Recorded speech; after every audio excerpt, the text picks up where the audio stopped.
నా యోచన నీ దృష్టికి అంగీకారమగును గాక. ఒకవేళ నీవు పాపములు మాని నీతి న్యాయములను అనుసరించి, చూడండి, నీవు బాధ పెట్టిన వారి యందు కరుణ చూపిన ఎడల నీకున్న క్షేమము నీకు మీదట ఉండును. కరుణ అనేది, ఈ కంపాషన్ అనేది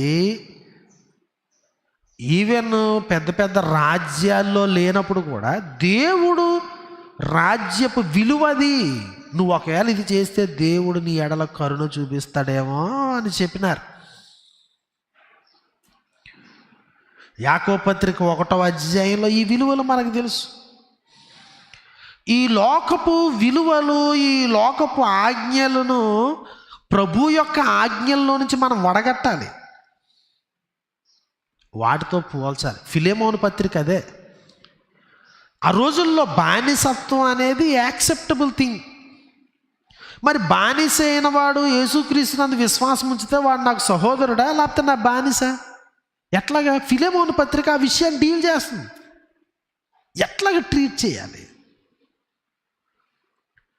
సో ఈ లోకం చాలా డిఫరెంట్ వాల్యూ సిస్టమ్స్ మన దగ్గర తీసుకురావచ్చు, కానీ యేసుక్రీస్తు వారికి మనము ఆ స్వామి భక్తిని చూపించాలి కనుక, మన యొక్క ఎలిజెన్స్ అనేది ఆయన ఎడల ఉంది కనుక, ఏ పరిస్థితులైనా కానీ ఆయన విలువల వ్యవస్థకు మనం వ్యతిరేకంగా ఉంచడానికి లేదు. బేదలైన వారి వల్ల మత్తయి సువార్త 25వ అధ్యాయంలో అది చెప్పండి. నేను చెరసాలలో ఉంటుంది, ఇంకో దగ్గర ఉంటుంది, ఇవన్నీ చెప్పినప్పుడు అవి ఎప్పటికీ మారని విలువలు. ఎందుకంటే మనము ఆ రాజు యొక్క ఆజ్ఞలకు లోబడుతున్నాం. ఇక్కడ పరిస్థితులు ఏమైనా, ఈ రెండు ఒకసారి ఆలోచన చేద్దాం. నేను స్వార్థీకరణ లేకపోతే ఈ బిజినెస్లో ఉన్నప్పుడు, ప్రభువుకి సంబంధించిన విషయంలో ఉన్నప్పుడు, నేను ప్రభు రాజ్యానికి సంబంధించిన వాడిని, ఆ పౌరుణ్ణి. ఏ పరిస్థితులైనా నేను ఆయనకు లోబడతాను. దేవుని మాట వినుట శ్రేష్టము.